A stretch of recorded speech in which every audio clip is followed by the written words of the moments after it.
Po minuloročnom úspechu koncertu Interface prišla agentúra Amadeus už s jeho druhým ročníkom, ktorý sa uskutočnil 7.9.2008 ako posledná akcia pred vyhlásením výsledkov súťaži o titul EHMK 2013. Aj tento gala večer poznačila tragická udalosť havária košického autobusu v Chorvátsku.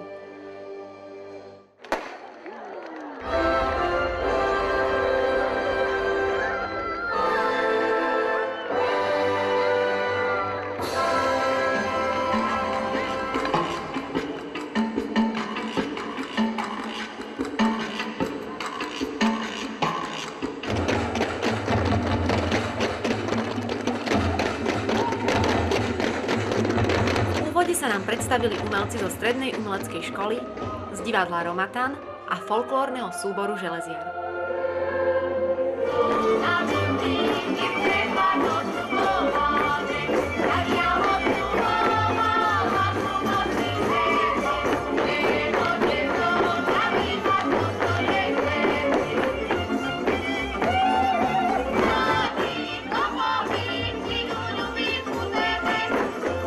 Not from Slovakia, we're from Croatia, and it was really great. It was really nice. Veľmi pekne. A čo sa vám zatiaľ páčilo najviac? Ako všetko. Z každého žánru je tu niečo, takže všetko. Veľký úspech pred domácim publikom zožali populárni hudobníci Marian Čekovský a Henry Todd a spomienky na mladé časy oživila skupina Backwards spolu so spievajúcim kardiológom Jurajom Vančíkom. Veľmi dobre, lebo som hral doma v Košiciach a som rád, že môžem hrať na tomto hlavnom námestí, lebo je to naozaj zaujímavé počuť tú odozvu, ako sa ten zvuk nesie tou hlavnou. Ja mám týchto ľudí veľmi rád, preto je to pekné hrať pre nich. Dúfam, že sa vám to páčilo aspoň trošku. Snažím sa trošku odlíšiť tento druhý koncert od toho, čo bol minulý rok, takže sme to aj dramaturgicky postavili trošku ináč. Je to taká fikcia, prakticky vývoja dejín v Košiciach až po dnešok. Jednou z hlavných hviezd večera bol aj svetoznámy tenorista Štefan Margita.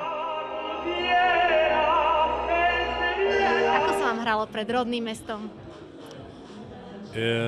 Ako vždy pocit zodpovednosti, tréma ani nebola dneska, pretože už jak som vyšiel vonka, tí ľudia boli tak milí, ako vždy srdeční, takže zase ma to publikum nesklamalo, pretože ja som tu zažil úplne svoje začiatky a vždy sa to publikum ku mne chovalo fantasticky, takže som nadšený, tá atmosféra bola geniálna.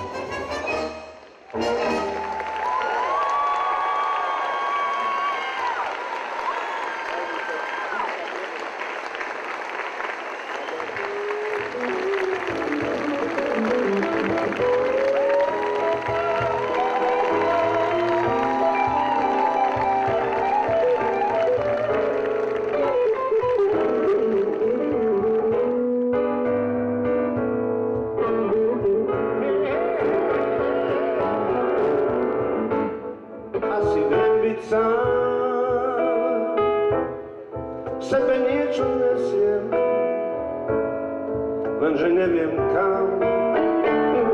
Na zem padá lístie, sníva. Populárny jazzman Peter Lipa to v Košiciach riadne rozbalil a získal si srdcia celého publika. Lístie, naspäť na stromy. Tento úspešný a vydarený koncert so 150 účinkujúcimi ako predzvesť výhry Košíc o titul EHMK 2013 zakončila súkromná recepcia, na ktorú sme sa po koncerte presunuli spoločne s účinkujúcimi a organizátormi.